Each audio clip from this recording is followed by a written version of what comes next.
네, 오늘 강연의 세 번째 순서로 나이스 리테일 베트남 법인의 유영국 법인장님의 발표가 있겠습니다. 법인장님께서 오늘 세미나를 위해 베트남에서 온라인 줌 웨비나에 접속하고 계십니다. 그럼 법인장님 연결해 보겠습니다. 안녕하세요. 나이스 리테일 베트남의 유영국이라고 합니다. 먼저 간단하게 제 소개를 드리면요. 저는 아모레퍼시픽에서 근무를 계속 하다가 베트남에 와서 베트남에서도 계속 근무를 하고 3년 전에는 나이스 그룹의 회사를 이직을 해서 계속해서 지금 베트남에서 화장품 유통업을 하고 있고 이렇게 한국에서 베트남에 진출하시려고 하는 분들 상대로 해서 컨설팅도 좀 해드리고 있습니다. 최근에 작년 12월에 딱 이맘때쯤 해서 베트남 시장 관련된 책을 한 권 냈고요. 제가 책을 낸 게 뭐 딱히 뭐 유명해지려고 하거나 뭐 그래서 그런 건 아니고요. 많이 찾아오시는 분들이 궁금해하시는 게 다들 반복적이고 똑같은데 이게 조금이라도 좀 베트남에서 사업을 하시려는 분들에게 조금이라도 도움이 좀 되었으면 해서 책을 한 권을 내게 됐고요. 그 이후로 뭐 언론을 통해서 지금 베트남 시장 상황을 계속해서 공유를 해드리고 있습니다.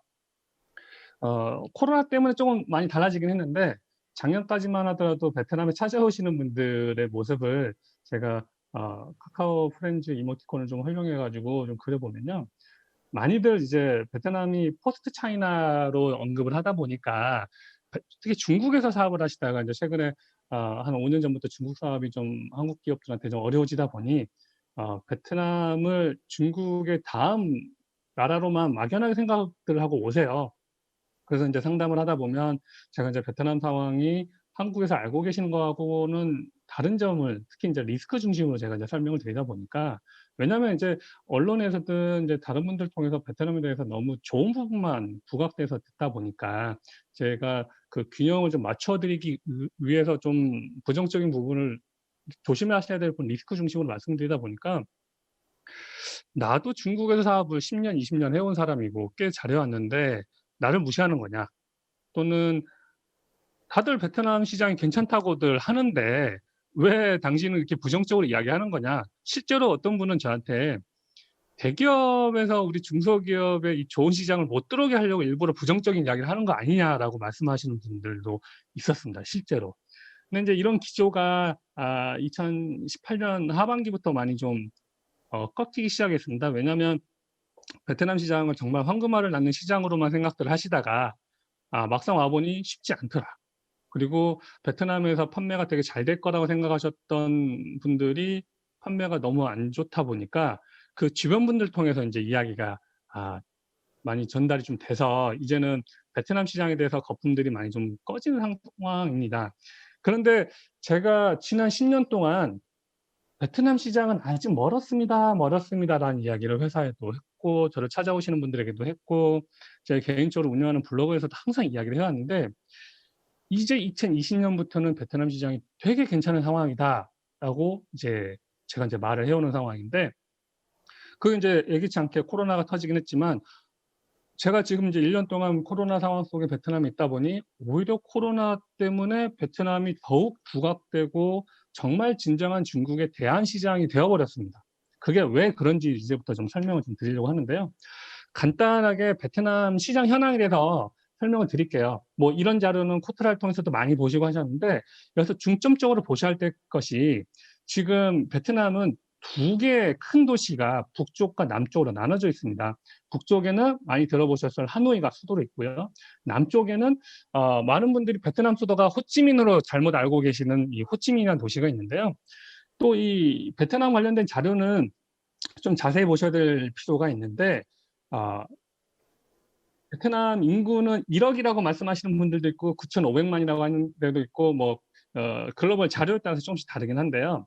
이 1억 대략 1억이라는 시장을 보시되 가장 중요한 것은 실제 거지 인구가 얼마나 되느냐. 그래서 어떤 자료에는 호치민의 인구가 한 760만, 770만 이렇게 보고 있지만 실제 거주하고 있고 인근 지역에서 호치민으로 출퇴근하는 사람까지 보면은 실질적으로 약 1,200만 대도시이고요. 하노이는 수도이긴 하지만 경제적으로는 아직 호치민보다는 조금 더 작은 규모이고 하지만 최근 들어서 급격히 이 호치민과 하노이의 격차가 줄어들고 있는 상황입니다. 그래서 하노이는 약 700만의 인구가 있고요. 어, 호치민만 봤을 때는 1인당 국민 소득, 도시 시민들의 소득을 보면 9,000불이 넘는다는 최근의 자료가 있었고, 실질 구매력으로만 따지면, 그러니까 절대적인 금액이 아니라 작년 기준으로 베트남의 1인당 국민 소득은 약 2,900불인데 실질적으로 사람들이 이 물가 수준을 반영했을 때 베트남은 국가 전체적으로 9,000불이 넘는다는 이야기를 합니다. 근데 여기서 이제 제가 이제 뭐 쉽게 찾을 수 있는 자료에서 여러분들에게 꼭 강조를 해드릴 부분은 베트남은 크게 두 개의 도시가 이 호치민과 하노이는 비행기로 약 2시간 거리거든요. 근데 한 나라이기는 하지만 우리가 서울 일본 도쿄까지 비행기 시간으로 1시간 20분이거든요.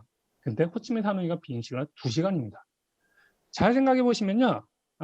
태국의 수도는 방콕이지만 제2의 도시가 어디냐고 물어보면 태국 사람들도 자기 나라의 제2의 도시가 어딘지 잘 몰라요. 예전에는 파타야였는데 한 10년 전부터 이제 저 북쪽에 있는 저 순간 좀 도시 이름이 생각이 안 나는데 그 북쪽에 있는 도시인데 두 도시의 인구가 해봐야 30만 정도밖에 안 돼요. 치앙마이인데요. 치앙마이가 이제 제2의 도시가 됐는데 그래봐야 인구가 30만밖에 안 돼요. 말레이시아 쿠알룸푸르도 경제 수도이지만 제2의 도시라고 하는 곳이 인구가 100만이 넘지 않거든요. 인도네시아도 마찬가지고. 근데 베트남은 큰 도시가 두 개로 나눠져 있다 보니까 지난 10년 동안은 국가의 부가 분산이 되다 보니까 베트남이 빠르게 성장하지 못하는 것처럼 보였던 겁니다. 그런데 그 사이에 베트남이라는 나라가 빠르게 성장을 하면서 거대한 인구 1,000만에 가까운 하노이와 이미 1,000만을 넘은 이 메가 도시 호치민이 빠르게 성장을 하면서 이 거대한 도시가 이 북쪽과 남쪽에서 성장을 하고 있다고 하는 거예요. 이게 지금 이제 그동안에는 베트남이라는 나라가 더디게 성장할 수밖에 없어서 제가 지난 10년 동안 아직은 베트남 시장은 현실적으로 리스크를 잘 보셔야 된다고 말씀드렸지만 이제는 이 10년이 지난 지금부터는 베트남이라는 시장이 괜찮다라고 하는 거고요. 이런 뭐 베트남의 수출입 뭐 실적이라든지 1인당 국민소득은 많이들 보셨을 테니까 이건 가볍게 넘어가도록 하고요. 자, 그럼 이제 중요한 거는 작년까지 그래 베트남이라는 나라가 정말 잘 나가는 나라였는데 누구나 관심을 갖고 지금 전 세계적 화두는 과연 이 코로나 시대에 누가 어떤 나라가 잘 극복을 했고 그게 투자의 대안이 되고 있느냐가 지금 이제 핵심 관건이죠. 자, 그러면 이제 베트남이 코로나 방역을 정말 잘한 나라인데 그 사실을 알고 계시는 분들도 있지만 아직도 모르고 계시는 분도 있고요. 베트남이 코로나 확진자가 되게 적다라고 하는데 이거 베트남 정부가 엉망진창으로 해서 그런 거 아니냐? 아니면 의도적으로 숨겨서 그런 거 아니냐? 이렇게 말씀하시는 분도 많아요. 근데 그게 아니라고 하는 것을 말씀을 드리려고 하고요. 오늘 오전 기준으로 이제 구글에서 나라별로 이 확진자 검색을 해보면 이런 숫자가 나오는데요. 베트남은 오늘 오전으로 총 확진자 수가 지금까지 1,316명밖에 안 됩니다. 지금 최근에 우리나라가 하루 확진자가 약 300명이 넘어서면 되게 걱정스러운 단계고 어제 보니까 폴란드는 이제 하루 확진자가 2만 명이 넘었더라고요. 뭐 인도 같은 나라는 하루 확진자가 9만 명이 넘었고요. 그래서 전 세계 지금 총 확진자가 약 6천만 명이 되는데 베트남은 1,316명밖에 안 돼요. 지금 게다가 86일 연속 확진자가 지금 안 나오고 있고 여기 보면 하루에 4명씩 뭐 10명씩 확진자가 베트남도 늘고 있는데 이게 무슨 소리냐라고 하실 텐데 그거는 해외에서 입국한 사람들이고요. 모두 다 베트남 입국할 때는 외국인이든 자국민이든 2주 동안 격리 생활을 해야 되는데 그 격리 기간 동안 모두 다 걸러내져서 전혀 전염이 되지 않고 있습니다. 그러면 이 베트남이라는 나라는 도대체 뭘 어떻게 했길래 이렇게 방역을 잘 하고 있느냐? 왜냐하면 이 부분에 대해서 아니 지금 뭐 경제 이야기에 되는데 이 코로나 이야기 하는 게 맞냐라고 생각하실 수도 있어요. 근데 투자를 하고 계속해서 이 베트남의 새로운 시설들이 들어서려면 지금 상황에서는 코로나가 앞으로 또 어떻게 퍼질지 모르겠지만 뭐 코로나가 아닌 또 다른 어떤 전염병이 퍼졌을 때도 이 나라의 어떤 체계와 사람들의 국민성이 이거를 어떻게 극복해냈기 때문에 지금과 같은 안정적인 생활을 하고 있느냐가 핵심이 돼야 된다고 생각하거든요. 먼저 표면적인 거를 보면은 베트남은 오토바이 문화입니다. 뭐 베트남 관련돼서 많이들 보신 분들은 알겠지만은 뭐 정말 뭐 한국에서 같으면 평생 볼 오토바이를 베트남에서는 하루 만에 보실 수도 있거든요. 약 등록된 오토바이만 해도 4,500만 대인데 실제 등록 안 된 오토바이까지 하면 5천만 대가 넘어요. 그러니까 2인당 하나 오토바이 한 대꼴로 있고요. 지금 이 사진을 보시면 이거 방호복 아니냐라고 생각하시겠지만 방호복이 아니고요. 베트남에서 일반적으로 이렇게 햇빛을 가리기 위해서 햇빛에 타는 걸 사람들이 싫어하기 때문에 특히 여성분들이 머리부터 끝까지 다 가리고 마스크는 항상 쓰고 다니는 곳입니다. 왜냐하면 이제 공기 매연 때문에 그렇거든요. 그래서 베트남 사람들은 마스크 쓰는 게 되게 일상생활에서 항상 있어 왔던 일이고 뭐 오토바이 안에도 그렇고 호주머니 안에도 베트남 사람들한테는 원래 마스크는 항상 하나씩 있었고 마스크를 제조하는 공장이 베트남에 있었기 때문에 우리가 코로나 초창기에 뭐 마스크 대란이 나고 했을 때도 베트남에서는 그렇게 큰 동요가 없었고 뭐 물론 베트남에서도 마스크 사재기가 벌어졌지만 베트남 정부가 강력하게 단속을 했었습니다. 그리고 뭐 아직 뭐 명확한 근거는 없는데 도대체 아무리 그렇다 하더라도 이렇게 베트남에서는 코로나가 확산이 안 된 이유가 뭘까라고 했을 때 혹시 베트남 사람들 이제 베트남은 이제 대중교통이 발달을 못 했거든요. 그래서 대도시인 호치민과 하노이 오셔도 뭐 여기 사진에서 보시면 아시겠지만 시내버스가 잘 안 보입니다. 그리고 지하철 공사는 아직 한참이고요. 내년 정도 되면 이제 하노이가 이미 지하철은 완공이 돼서 이제 시범 운행에 들어가고 호치민도 뭐 내년 말이나 내후년에 이제 운행이 될 정도인데 대부분 베트남 사람들이 이렇게 오토바이를 타고 다니는 상황이다 보니까 햇빛을 많이 받아서 이 면역력 강화에 이 중요한 요소인 비타민 D가 충분히 형성돼서 그런 거 아니냐라는 이야기도 좀 있고요. 그러면 이제 그럼 근본적으로 베트남이 왜 코로나를 극복했는가? 지금 왼쪽 위에 보면 베트남 말로 써져 있는 게 뭐냐면요.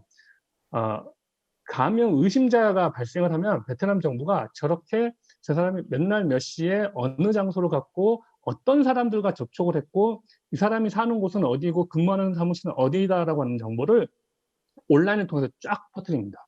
그리고 삽시간에 모바일을 통해서 핸드폰으로 이 사항들이 이 동선이 다 공개됐고 혹시 이 사람이 다녀간 장소에 있었던 베트남 사람들은 즉시 보건소에 와서 검진을 받아라. 검사를 받아라. 그리고 검사비는 다 무료. 그러다 보니까 베트남 사람들이 특히 혹시라도 본인이 그 장소에 있었던 사람들은 적극적으로 가서 검사를 받았고요. 이 베트남 정부가 또 적극적이고 선제적으로 방역을 했기 때문에 지금과 같은 안정적인 사회 체계를 좀 이루고 있는 건데 베트남에서도 중간중간 되게 어 이 코로나 확산이 급격히 퍼질지도 모른다라고 하는 사례들이 좀 있었습니다. 하노이에서도 병원에서 확진이 돼 가지고 이 추적하는데 많은 시간과 인력이 필요했었는데 52,000명의 사람들은 모두 다 추적을 해 가지고 의심자들은 모두 격리를 취하고 그래서 격리당한 사람들이 이거에 대해서 불만을 갖는다거나 그런 게 아니라 적극적으로 본인들이 참여를 해서 빠르게 좀 극복을 했었고요. 그리고 무엇보다도 베트남 사람들 자체가 뭐 얼마 전에 베트남에서도 설문조사 결과에서 나왔지만 마스크를 착용하지 않는 것에 대해서는 다른 사람에게 폐를 끼치는 일이라고 생각하는 사람들이 대부분이었다는 겁니다. 근데 이제 이 부분에 대해서 우리나라 사람들하고도 되게 비슷한 부분인데요. 근데 뭐 어떤 분들은 베트남이 뭐 권위적인 공산당 정부가 운영하는 곳이기 때문에 그런 거 아니냐. 정부가 권위적으로 막 밀어붙이니까 그런 거 아니냐라고 하는데요. 베트남은 중국이나 북한하고는 전혀 다른 공산주의 체계를 가지고 있고요. 무엇보다도 베트남 사람들은 정부의 방향하고 국민들의 의지가 다르면 집단적으로 의견을 표출하는 사람들입니다. 그래서 베트남 정부가 만약에 이 코로나 방역을 제대로 하지 못했으면 정말 대혼란이 일어날 수도 있었지만 베트남 사람들 자체가 이게 확산이 되면 절대 안 된다라고 하는 그런 강한 의식도 있었고 정부의 정책에 대해서 적극적으로 따라야 된다라고 하는 것을 당연히 여기기도 했고요. 베트남 사람들이 뭐 이 권위주의적인 정부에 의해서 됐다라고 하는 거는 우리가 뭐 얼마 전에 프랑스의 한 변호사가 한국에 와본 적도 없는 사람이 한국 사람들은 되게 이 순종적인 사람들이라 권위주의적인 정부의 이 강압적인 정책에 그냥 순종적으로 따라왔기 때문에 코로나가 확산되지 않다라고 하는 되게 황당한 발언을 한 거하고 똑같습니다. 만약에 이 베트남에서 코로나 확산되고 있는 숫자가 엉터리라고 하면 제 주변에 있는 지금 베트남에 한국 교민이 약 17만 명이 살고 있거든요. 근데 지금까지 단 한 명의 한국 교민이 감염자가 없어요. 만약에 정말 제대로 방역이 되지 않고 감염자 숫자가 엉터리였다고 하면은 틀림없이 한국 사람 누군 하나는 감염이 돼서 알게 되었을 겁니다. 초창기에는 저도 그렇고 주변에 있는 베트남 사람들도 이 숫자가 엉터리라고 생각을 했었어요. 근데 시간이 지나면 지날수록 이 숫자가 엉터리가 아니라 정말 베트남 정부가 관리를 잘하고 있다라는 확신이 들게 됐던 거고요. 이런 부분 때문에 특히 미국과 유럽의 국가들이 베트남 시장에 대해서 더욱더 관심을 좀 보이고 있는데, 사실은 코로나가 아니었어도 이제 미국하고 유럽의 국가들은 베트남에 관심을 가질 수밖에 없는 상황이었습니다. 작년에 2018년 9월에 베트남하고 EU하고 FTA가 체결이 됐고, 이제 올해부터 이 실효 발행이 이제 그 FTA가 이제 실효가 돼서 이제 실질적으로 이제 미국, 베트남하고 EU하고는 면세 적성이 이제 시행이 되고 있고요. 뒷부분에 한번 말씀을 드리겠지만 지금 베트남에 투자하고 있는 나라 대부분은 아시아 국가들이거든요. 그렇게 베트남이 각광을 받고 있는 이 포스트 차이나로서 많은 분들이 좋게 생각하고 있는 시장이지만, 사실은 대부분 아시아 국가들만 투자를 해왔고 미국이나 유럽의 국가들은 아직 투자도 하지 않았기 때문에 이제부터 베트남 시장은 본격적으로 대대적인 투자가 들어올 것이고 정말 괜찮은 시장이다라고 생각할 수밖에 없는 거고요. 지금 이제 아세안 주요 6개국이라고 하면은 싱가포르, 태국, 말레이시아, 인도네시아, 필리핀, 베트남을 말합니다. 뭐 경제 수준으로 따지면 베트남이 주요 6개국에서는 제일 작은데, 이 확진자 숫자를 이 비교를 한번 해보시면, 지금 제가 오늘 아침에 업데이트했는데 11월 25일 기준입니다. 태국하고 베트남을 빼고는 다들 5만 명씩, 10만 명씩, 40만 명씩 되게 심각한 상황입니다. 특히 지금 인도네시아하고 필리핀은 인도네시아에 있는 분들, 후배들하고도 이야기를 해보면, 제대로 방역이 안 돼서 지금 꽤 오랫동안 집에서 재택근무 중이고요. 한 달 반, 뭐 2달 가까이 그러고 있고, 정말로 필리핀과 인도네시아는 제대로 검진이 되고 있는지에 대해서 사람들이 되게 의심을 갖고 불안해하고 있는 상황입니다. 코로나 관련돼서는 방역을 제일 잘하고 있는 나라라고 전 세계적으로 지금 인정을 받고 있는 나라가 베트남하고 태국인데요. 이제 태국은 관광 매출이 국가 전체 GDP의 10%가 넘어서 코로나로 인해서 관광객들이 들어오지 못하고 있는 부분이 GDP에 큰 타격을 입어서 얼마 전에 아시아개발은행에서 발표한 아세안 10개 국가들의 2020년 GDP 예상 성장률을 보면 태국은 마이너스 8%로 가장 큰 타격을 입은 것으로 지금 예상이 되고 있고요. 지금 플러스를 보이고 있는 것이 미얀마하고 베트남인데, 미얀마는 뭐 경제력이 아주 미미하기 때문에 사실 플러스라고 하더라도 그게 참 그렇게 의미 있다라고 함부로 제가 폄하할 수는 없지만, 좀 숫자에 대해서 좀 별다른 해석을 좀 할 필요가 있고요. 태국은 또 이제 최근에 좀 잠잠해지긴 했지만, 다행스럽게 잠잠해지긴 했지만, 반왕정 시위가 전국적으로 벌어지기도 했고, 언제 다시 터질지 모르는 큰 리스크 중에 하나거든요. 근데 베트남은 이 중앙 집권 국가이면서도 일당 국가, 공산주의 독재 국가이긴 하지만 집단 지도 체제이고, 되게 합리적인 의사 결정을 통해서 국가 정책이 이어져 나가고 있고요. 그러다 보니까 치안이 매우 안정적이고, 그러다 보니까 이제 코로나 방역도 되게 잘했고요. 태국처럼 지금 반왕정 시위가 벌어진다거나 이런 일은 지금 베트남에서는 있지도 않고요.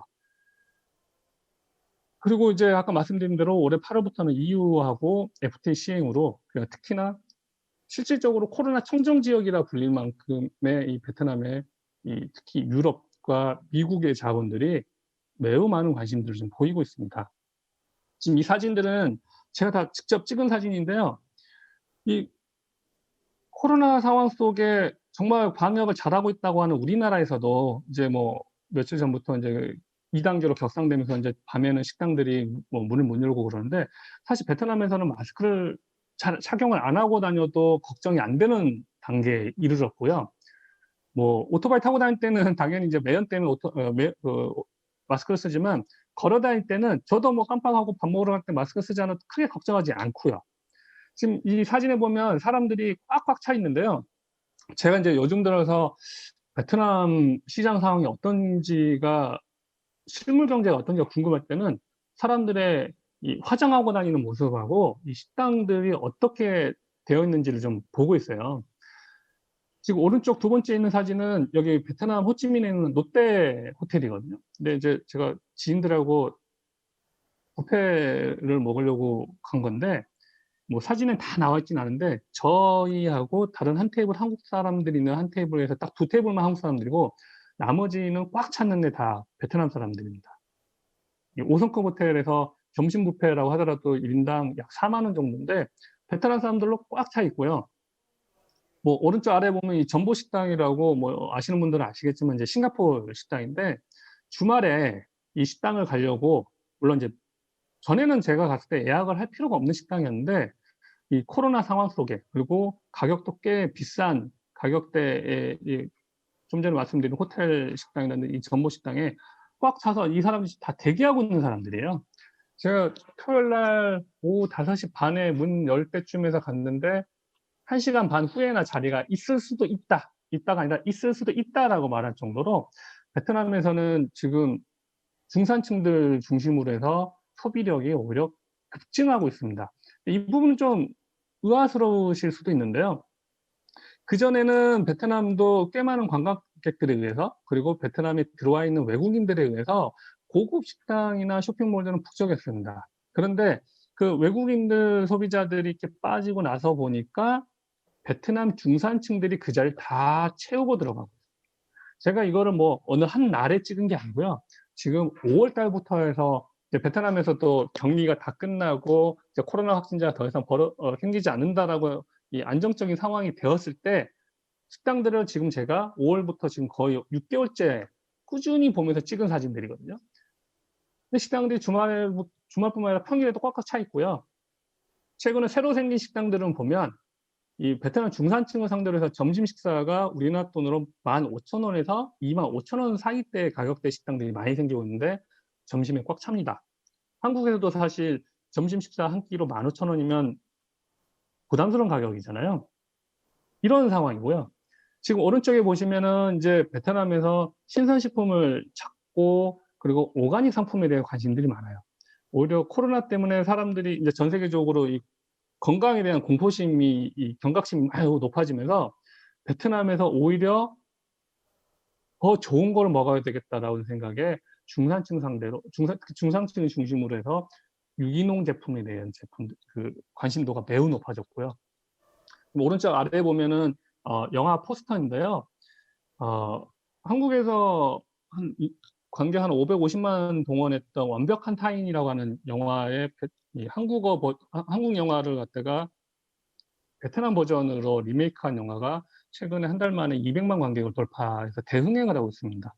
잘 생각해 보시면 우리나라에서도 코로나 때문에 극장가들이 지금 매우 심각한 상황이잖아요. 극장을 못 가기도 하고 관객을 뭐 한 줄 비워서 앉아야 된다거나 이러다 보니까 영화 산업이 지금 되게 어려워졌는데 베트남에서 이제 코로나가 되게 안정적이다 보니까 영화를 보는 사람들은 꾸준히 보고 있고요.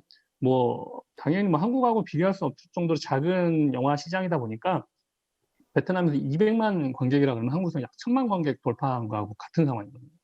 그러니까 제가 이렇게 뭐 음식이라든지 뭐 영화 산업이라든지 이런 이야기를 드린 이유가 베트남에서는 지금 안정적인 이 코로나 방역을 의해서 그리고 되게 베트남이 이제 수출을 많이 하는 나라이기도 하고 인구가 1억에 가까운 내수 시장이 충분히 탄탄하게 버텨주다 보니까 베트남 중산층에 의해서 소비력이 오히려 더 코로나 때문에 더 커져가고 있는 상황이다라는 말씀을 드리는 거고요. 저는 이제 화장품 업계에서 오랫동안 일을 해왔기 때문에 화장품 이야기를 좀 해드리려고 그래요. 저는 이제 오히려 코로나 때문에 베트남은 화장품 르네상스가 도래했다라고 오히려 좀 말씀을 드리는데 우리나라 화장품 시장하고 베트남 화장품 시장을 좀 비교를 해보면 지금 뭐 K뷰티 하지만 우리나라의 이런 K뷰티 시작은 불과 한 17년 전으로 돌아가면은 알 수 있습니다. 우리가 많이 알고 있는 미샤, 더페이스샤, 스킨푸드 이런 게 다 2003년, 2004, 5년도에 많이들 생겼거든요. 그리고 우리나라에 지금은 당연히 있는 거라고 생각하는 드럭스토어가 2000년대 초반에 생기기 시작을 했고요. 그리고 많이들 보고 계시는 멀티 브랜드 샵들도 2008년도, 2010년도에 생겼거든요. 근데 베트남에는 그전에는 이제 뭐 글로벌 브랜드를 하더라도 베트남의 에이전트들이 운영을 하던 게 10여 년 전부터 이제 직접 글로벌 기업들이 이제 들어와서 하고 있고 무엇보다도 이제 베트남의 백화점이라고 하고 하는 게 2008년도에 처음 생겼다라고 하는 겁니다. 유통망이 아직 제대로 형성되지 않다고 하는 거죠.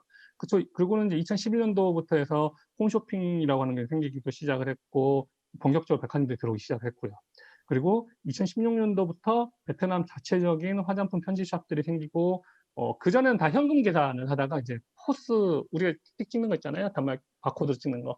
포스 단말기를 갖춘 샵들이 이제 생기기 시작했다고 하는 건데, 포스 단말기 갖추기 시작했다고 하는 거는 이제 통계가 잡힌다는 겁니다. 예전에는 베트남, 지금도 아직도 뭐 베트남 이 수치에 대해서는 명확하게 객관적인 자료라고 하는 게 많이 부족하긴 하지만, 이제 포스 단말기를 찍으면서 판매량이 어떻게든지 수치화되는 게 이제 본격화되었다라고 하는 거고요. 그리고 한 3년 전부터 베트남 연예인들이 자기가 직접 화장품 브랜드를 하나 만들어서 뭐 립틴트라든지 립스틱을 만들어서 화장품을 팔기 시작하는 중흥기에 이제 다다랐고요. 근데 이제 우리나라 같은 경우에는 IMF 이후에 뭐 2003년도부터 2005년도부터는 이 미샤라든지 이런 더페이스하면 중저가라고 하기보다는 저가, 뭐 그 당시에 뭐 3,300원, 뭐 5,000원짜리 이런 제품들이 많았었잖아요. 그 당시에는 큰 불황 때문에 이런 제품들이 생기기 시작한 거였거든요. 근데 베트남에서는 상황이 다른데, 그러니까 금액 자체는 2003년도에 유행했던 그런 제품들이지만 금액 자체는, 근데 베트남에서는 이 분명히 다른 게, 한국에서 위에 있던 뭐 중산층들이 경기 불황으로 해서 뭐 몰락이라고 하는 표현은 멋지만 이제 아래로 한 단계 계층이 내려가게 됐거든요.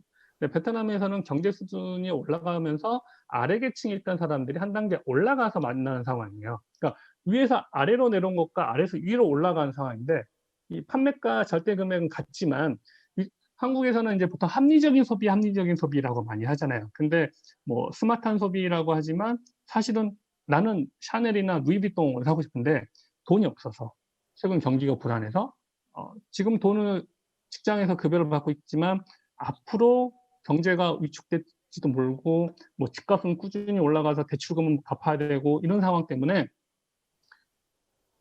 이 좀 더 저렴한데 내가 돈이 없어서 싸구려를 산다라고 하는 좀 창피함이 느껴지지 않게 합리적인 소비를 한다라고 포장되게 우리가 좀 제품을 사게 되는 상황이 된 거죠. 근데 이제 베트남에서는 뭐 아직 소득 수준은 낮지만 난 그래도 좀 좋은 제품을 쓰고 싶어. 뭐 예를 들면 지금 베트남에 한참 인기인 자라라고 하는 브랜드가, 이 우리는 뭐 글로벌리하게 자라라고 하는 브랜드는 사실 중저가 브랜드잖아요. 그리고 뭐 싸게 입고 금방 또 다른 트렌드가 바뀌면 뭐 한 1년, 6개월에서 1년 입고 또 다른 옷 쉽게 사고 버리고 이런 생각이지만, 베트남 사람 입장에서는 야, 이거 전 세계적으로 많이 인기 있는 제품이고 잘 알려져 있는 브랜드인데 가격이 생각보다 싸. 그렇게 비싸지 않아. 하고 사고 싶은 거죠. 그러니까 이 우리나라에서는 중저가 제품이라고 하는 절대적인 금액의 기준에 있을 때 구매하는 사람들의 심리가 베트남과 한국하고 다르다고 하는 거, 이 부분을 좀 아셔야 될 것 같고요. 이제 뭐 우리나라에서는 한국의 화장품은 뭐 이제 아까 2003년도에 이제 본격적으로 브랜드 샵들이 막 나오기 시작한 게 사실은 X세대들 때문이거든요. X세대라고 하면은 1970년대 초중반들부터 태어난 사람들이 본격적으로 뭔가 통신 수단이 발달해서 뭐 당시에 뭐 나운 우리 천리안과 같은 PC통신을 하기 시작한 사람들이고, 인터넷이라고 하는 걸 본격 쓰기 시작한 사람들이죠. 그리고 핸드폰이라고 하는 개인 퍼스널 폰을 가지고 다니면서 의사소통했던 사람들에 비해서 한국에서는 이제 화장품의 르네상스가 왔던 거고, 방금도 말씀드렸다시피 한국에서 말하는 가성비 있는 제품, 뭐 합리적인 소비, 이건 사실은 경제 불황 때문에 그 인기가 있었던 거고요. 그런데 베트남은 이 소비자층을 좀 자세히 보셔야 되는 게, 우리가 많이 알고 있는 미국하고 전쟁을 했던 베트남 전쟁은 1975년에 끝났습니다. 그 이야기는 뭐냐면 1970년대생들은 우리나라 6.25 세대하고 같다라고 보시면 돼요. 왜냐하면 전쟁을 겪은 사람들이잖아요. 1970년대 초반생들은 어렸을 때 전쟁을 겪어서 먹을 것을 걱정했어야 됐고, 70년대 중후반생들은 전쟁은 끝났지만 뭐 전쟁 직후에 뭐 수십 년을 전쟁해온 나라가 경제가 매우 열악할 수밖에 없고 생산 시설은 다 파괴됐을 수밖에 없잖아요. 그래서 1970, 80년생들은 우리나라의 58년생들, 58년 개피라고 보통 부르는 분들하고 같다라고 보시면 됩니다. 전쟁이 끝나서 베이비 부머인데, 그러니까 제 또래, 제가 1979년생인데, 제 또래 베트남 사람들 형제가 8명에서 10명이에요. 완전 흥분의 가족들이거든요. 근데 이 부분에서 베트남 시장하고 중국 시장은 확연하게 다른 건데, 1980년에 중국은 산하 제한 정책 때문에 아이를 하나만 낳을 수 있게 국가 정책이 시행이 됐죠. 근데 베트남 사람들은 제가 방금 말씀드렸잖아요. 1980년생들이면 형제가 7명에서 10명 이렇게 많고. 그러면 중국의 80년생들은 애 하나를 위해서 엄마, 아버지, 외할머니, 외할아버지, 할머니, 할아버지가 돈을 쏟아부어서 구매력 자체가 엄청 커졌었어요. 그래서 우리가 지난 10년 동안 중국에서 한국 제품들이 어마어마하게 많이 팔렸던 거는 이러한 배경 때문입니다. 근데 제가 지난 10년 동안 베트남 시장은 아직도 멀었다고 말했던 거는, 지난 10년 동안에 베트남의 주요 소비층이었던 이 70년대생들하고 80년대생들은, 왜냐하면 나이가 이제 30대하고 40대도 있잖아요. 이 사람들은 이 전쟁을 겪었고 전쟁 직후에 되게 부족하게 살았던 사람들이다 보니까 씀씀이가 되게 박했어요. 돈을 되게 전략해서 써야 되는 사람들이었던 거죠. 그런데 이제 올해부터는 이 90년대 후반에서 00년생들, 뭐 우리 한국에서는 이제 MZ 세대라고 부르는 사람들을 이 해마다 100만 명 이상이 성인이 됩니다. 성인이 된다라고 하는 것은 자신이 돈을 벌기도 하고 뭐 이것저것 물건을 훨씬 더 많이 쓰는 구매력 자체가 늘어난다고 이야기를 하는 거죠. 근데 이 베트남, 뭐 어느 나라에서나 MZ 세대들은 구매력 부분에서는 뭐 정말 중요한 사람으로서 뭐 많은 분석 글들이 있지만, 특히나 베트남의 이 MZ 세대는 정말 다른 게 뭐냐면, 이 태어나서 처음으로 핸드폰을 뭐 저희 같은 세대에서 어렸을 때 유선 전화기를 썼지만, 베트남의 이 90년대생들은 핸드폰을 무선 전화기부터 쓴 사람들이거든요. 그리고 불과 10년, 15년 차이인 70년대, 80년대생들은 정말 우리나라 전쟁을 겪었던 우리 1950년대생들과 같은 인식과 사회 환경에서 살았지만, 90년생들부터는 베트남이 개방되고 넘쳐나는 물자 속에서, 그리고 페이스북을 쓰고 인스타그램을 쓰면서 이 말 그대로 지금 우리나라의 90년대생들하고 별 차이 없는 이 삶을 겪어오고 있는 사람들이거든요. 그리고 이 사람들은 본격적으로 저가항공이 유행을 하면서 인근 뭐 싱가포르라든지 태국이라든지 말레이시아 여행을 많이 다녀오면서 세상을 보는 눈 자체가 확연히 다른 사람들입니다. 저는 이제 이 MZ 세대를 요즘 저는 머니키즈라고 부르고 있는데, 제가 좀 전에 식당들이 꽉꽉꽉 차 있는 모습들을 보여드렸잖아요. 지난주 11월 20일은 베트남에서 스승의 날인데, 베트남 스승의 날에 이제 학교가 일찍파하다 보니까 중학생, 고등학생들이 이제 쫙 시내에 퍼졌었어요. 제가 이제 이 중고생들이 요즘 어떻게 하고 다니는지, 또 학교가 일찍파하니까 학교에서는 못 하고 다니는 화장을 하고 다니지 않을지 하고, 이제 쇼핑몰이라든지 지금 저희 사무실이 이제 우리나라 서울로 따지면 종로이자 강남 같은 곳인데, 거기에서 이제 한번 다 훑어봤어요, 점심때. 근데 고급 쇼핑몰인데 1인당 식사가 9,000원에서 15,000원 사이인 식당에서 이 베트남 중고생들로 꽉 차 있더라고요. 근데 이게 뭐 우리나라에서 당연히 그런데 그게 뭐 얼마나 대단해 이렇게 생각하실 수 있는데, 베트남 대학생들이 카페나 식당에서 일할 때 하루 시급이 우리나라 돈으로 900원에서 1,000원이거든요. 아니, 1시간 시급이 900원에서 1,000원인데 7,000원짜리에서 12,000원짜리 밥을 중고생들이 먹는다라고 하는 거는, 이 친구들의 씀씀이는 어마어마하게 다르다는 거예요. 물론 뭐 집 자체가 그렇게 가난하진 않으니까 그런 거 아니냐 그럴 수 있겠지만, 지금 제가 계속해서 중시 여기고 강조하고 있는 베트남 중산층의 자녀들은 씀씀이가 한국의 MZ 세대들하고 별 다를 바가 없기 때문입니다. 그리고 이제 베트남은 화장품 사용자들이 급격히 증가하고 있는데요. 뭐 당연한 겁니다. 뭐 소득 수준이 올라갈수록, 그리고 이 MZ 세대들이 성인이 되어갈수록 화장하고 옷차림 입는 게 다르고요. 화장품 사업을 하고 있는 제 입장에서는 베트남 중학생들이 립스틱이나 립틴트를 바르고, 그리고 살짝 하긴 하지만 뭐 메이크업을 하고 있는 모습을 보면서, 뭐 제가 화장품 사업을 안 했으면 어린애들이 이렇게 화장품을 바르고 그러냐고 뭐 혀를 끌끌 찰 수도 있지만, 저는 쾌재를 불렀어요. 이제 진짜 이 시장 자체가 좋아지고 있는 게 분명하다. 왜냐하면 이 젊은 세대들이 하고 다니는 게 다르니까요. 그리고 이제 베트남 시장은 또 왜 제가 르네상스 시장이라고 하냐면 이 보시는 것 같이 되게 전문적이지 않은 정말 무슨 시장통이 있는 데에서 물건을 팔고 있는 게 대부분이었습니다. 그리고 베트남은 이 화장품 시장이 70% 정도가 다 밀수, 보따리 시장이었거든요. 근데 코로나 때문에 이 비행기가 끊기다 보니까 이 밀수 시장이 급격히 붕괴해 버렸습니다. 그리고 무엇보다도 베트남 여기 이제 뭐 제복을 입은 베트남 분들 많이 보시는데 베트남 경찰이 이 밀수 시장을 매우 강력하게 단속을 하기 시작했습니다. 그러면서 이 시장이 무너지면서 이렇게 오른쪽에 보시면은 깔끔하고 우리나라에도 있을 법한 이런 깔끔한 이 전문 화장품 샵들이 최근에 급격히 늘어나고 있습니다. 이게 한국에서는 당연한 건데 이걸 뭐가 대단하다는 듯이 이야기하지라고 이해를 못 하실 수도 있어요. 근데 이제 지금 제 강연을 들으시는 분들은 사업을 하시거나 중국이나 베트남 출장 한번 다녀오신 분들은 불과 3-4년 전만 해도 이런 시장에서 막 좌판에 깔아놓고 진짜인지 가짜인지도 알 수 없는 이런 제품들 파는 곳들이 대부분이었는데 지금은 이제 전문 매장에서 판매를 하고 있고 그리고 베트남 이 당국에서 이 매장들을 다니면서 이 제품이 정식으로 통관한 건지 아닌지를 증명하는 서류를 내라고 그래요. 그러니까 정식으로 통관한 서류를 내라고 하거든요. 정식으로 등록이 됐는지. 그걸 못하면 이제 벌금을 물리고요. 그래서 이 보따리상들이 규모가 꽤 큰 보따리상들이 뭐 연간 20억에서 100억 가까이 하는 이 보따리상, 큰 규모의 보따리상들 중에는 이제는 10번 중에 한두 번만 단속에 걸려서 압수당하고 벌금 물고 나면은 그동안 번 거를 다 손해가 돼버린다고 해서 자기 제품을 만들고 싶어 해요.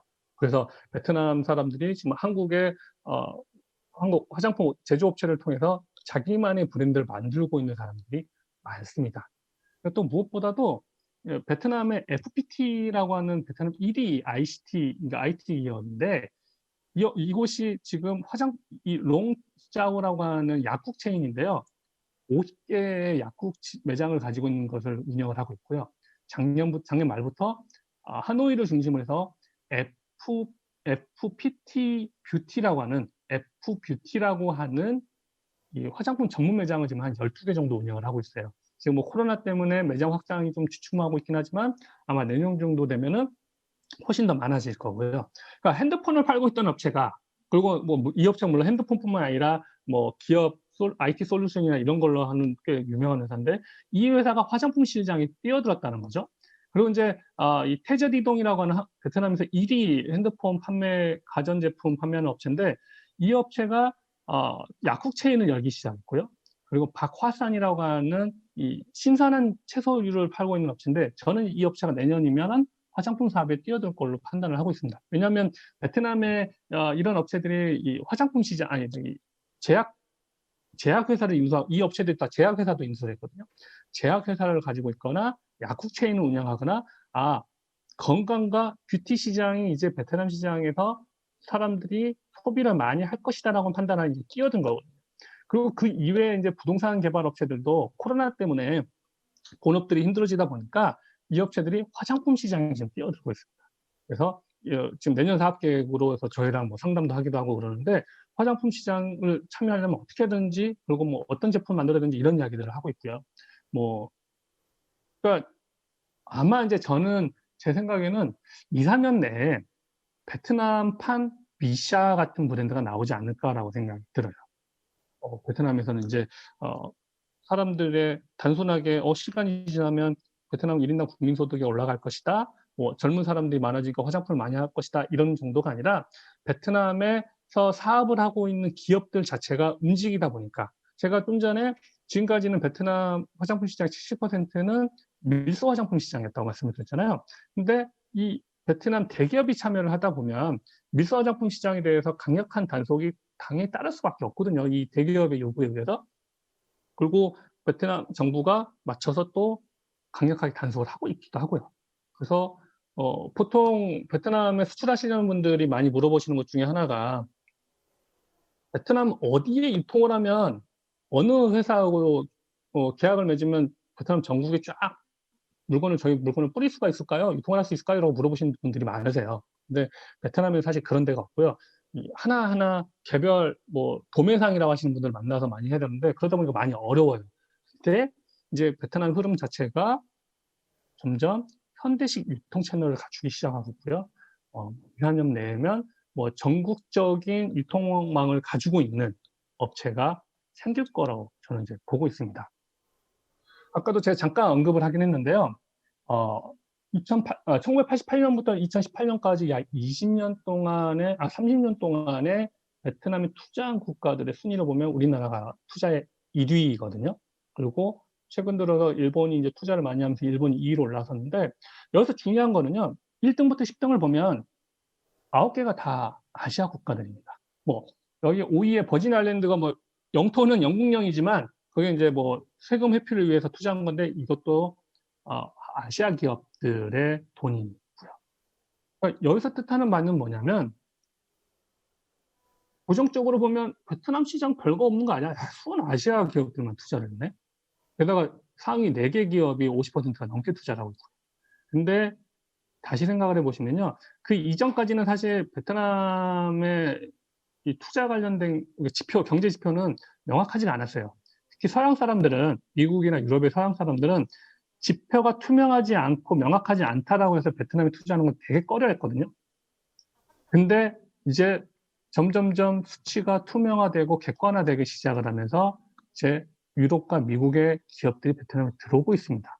근데 또 뭐 베트남 입장에서는 참 좋은 게 미국하고 중국하고 크게 무역 전쟁을 벌어지면서 중국 대리기가 한참 시작이 되고 있잖아요. 그러다 보니까 중국의 생산 시설들이 베트남에 많이 오고 있기도 하고요. 중국에 진출하는 게 위험하다 생각하는 업체들이 베트남으로 많이 몰려오고 있습니다. 그리고 전략적으로 중국을 견제하는 이 일본이 원래 아세안의 생산 기지는 태국이었는데 태국에서 베트남으로 옮겨온 것들도 많고요.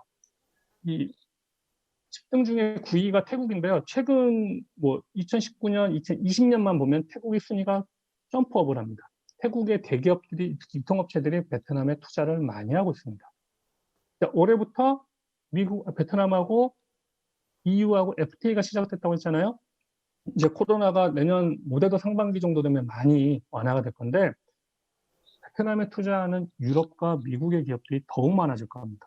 지금까지는 지난 10년간은 전반전이었다고 하면 이제부터 후반전이 시작이 된 거고요. 난세의 영웅이 나온다고 그러잖아요.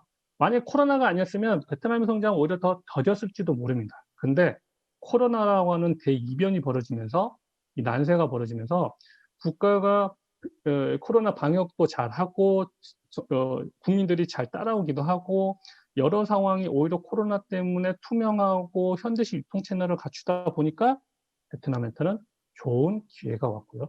그리고 미국과 중국의 갈등에 의해서 베트남은 더욱 돋보이는 시장이 되어버렸습니다. 그래서 요즘 저는 이제 베트남에 대해서 이야기를 하면 한 줄로 말하면 난세에 나온 영웅이다. 그래서 베트남 시장은 더욱더 관심을 가지시면 좋을 듯합니다. 지금까지 이제 발표를 말씀을 드렸고요. 혹시 궁금하시거나 제 발표 내용 중에 뭐 좀 더 자세한 이야기 듣고 싶은 게 있으시면 말씀해 주십시오. 네, 법인장님 발표 감사드리고 이제 발표하시는 동안 유튜브 댓글창에 질문 주신 내용을 바탕으로 첫 번째 질문 드리겠습니다. 네, 베트남 시장의 경우 소득 수준이 한국과 차이가 있다 보니 수출할 수 있는 제품도 신중히 골라야 할 것 같은데요. 네, 네. 법인장님께서 추천해 주실 만한 제품군이 따로 있을까요? 그 질문들 많이 하세요. 어떤 거를 팔면은 장사가 잘 될까요? 어떤 사업하면 잘 될까요? 하는데 베트남은 그런 건 없고요. 비싸더라도 누가 어떻게 하느냐가 핵심인 것 같고요. 우리가 지난 10년 동안 중국에서는 어떻게 보면 되게 운 좋게 쉽게 좋은 매출들을 올렸거든요. 왜냐하면 그 급격히 성장하는 중국 시장에서 야, 한국 제품 막 사고 하고 있었는데 베트남에서는 어떤 제품이 좋다 이런 것보다는 어떻게 하느냐가 중요한데 가장 중요한 건 시간이 좀 필요합니다. 베트남은. 중국은 14억의 인구에 상해 한 곳에만 진출해도 중국 분들에 의해서 상해에서 중국 전체의 물건이 뿌려졌잖아요. 근데 베트남은 아직 그러지가 못하고요. 그리고 제가 도입부에 말씀드렸지만 하노이하고 호치민하고 비행기로 2시간 거리에 분산된 시장이라고 했잖아요. 그래서 호치민 시장이 별개고 하노이 시장이 좀 별개거든요.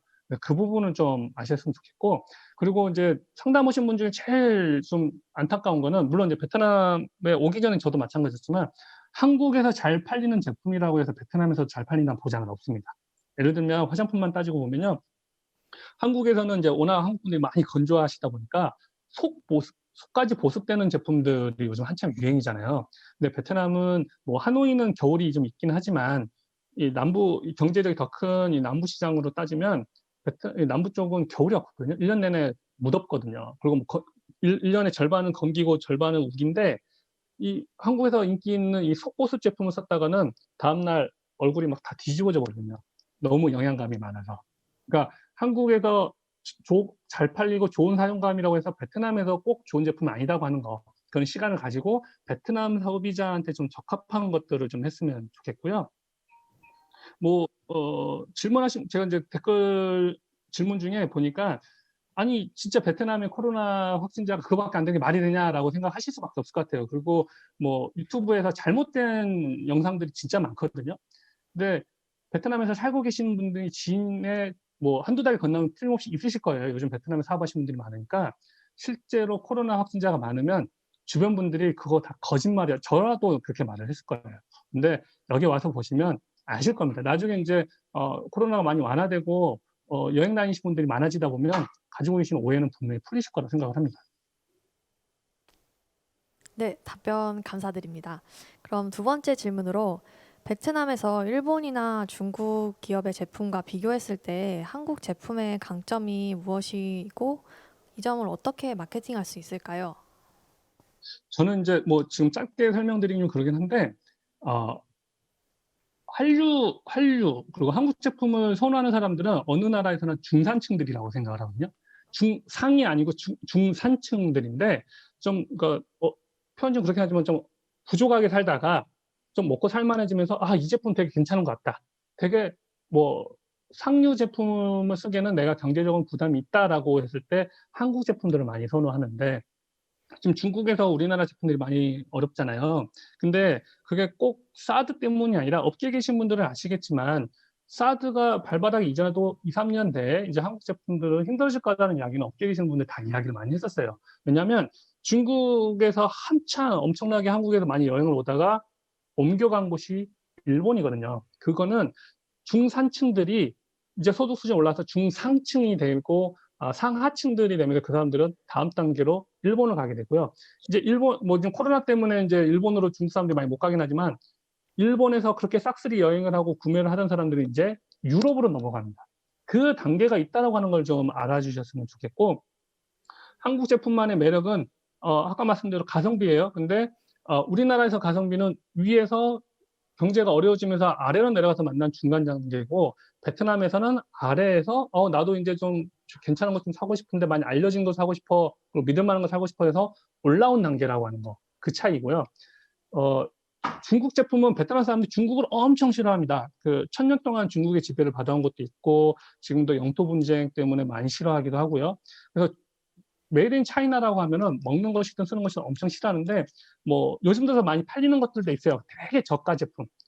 근데 뭐 휴지라든지 뭐 써덕들하게 이 싸구려 중국 제품을 썼다고 해서 몸에 안 좋다거나 이런 것만 아니면은 쓰고요. 일본 제품은 일본 기업들이 많이 들어와 있는데, 음, 일본 스타일이 베트남 사람한테 안 맞아요. 유니클로가 이제 2년 차 접어들었는데요. 베트남에 진출한 지가 뭐 꼭 코로나 때문이 아니라 되게 고전을 하고 있어요. 왜냐하면 유니클로 같은 옷이 뭐 디자인 좀 심플하고 이런 거는 한국 사람들이나 일본 사람도 좋아하는데, 베트남 사람들은 너무 심플한 걸 좋아하지 않거든요.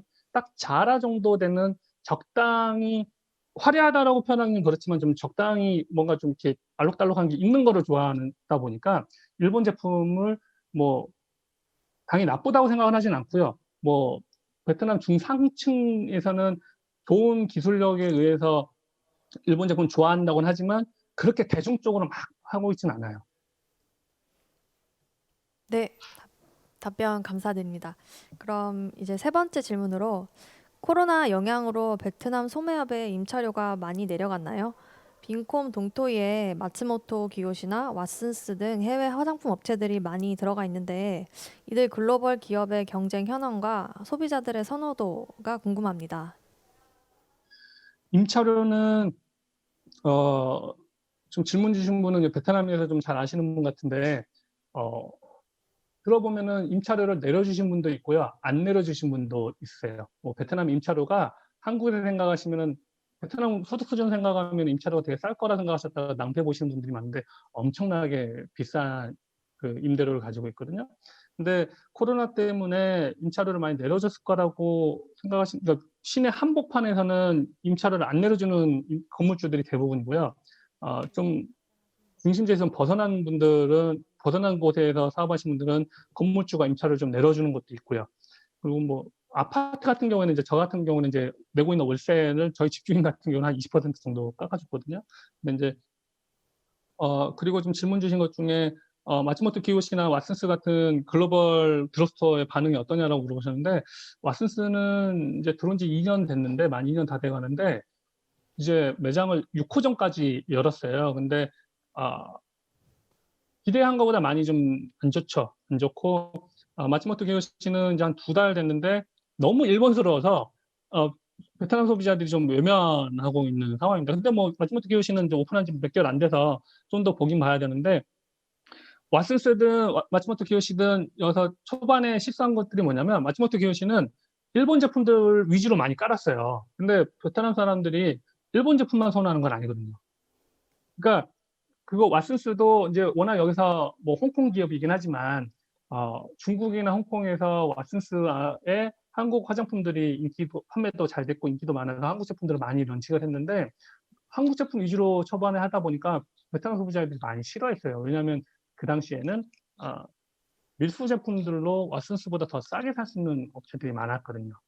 근데 이제는 달라질 것 같습니다. 왜냐하면 아까 여태 설명을 드렸지만 베트남 유통 자체가 매우 현대화되고 체계화되는 것도 바뀌었고 특히 지금 베트남 MZ 세대들은 좀 더 깔끔한 곳에서 그리고 신뢰할 수 있는 곳에서 물건 사는 걸 원하거든요.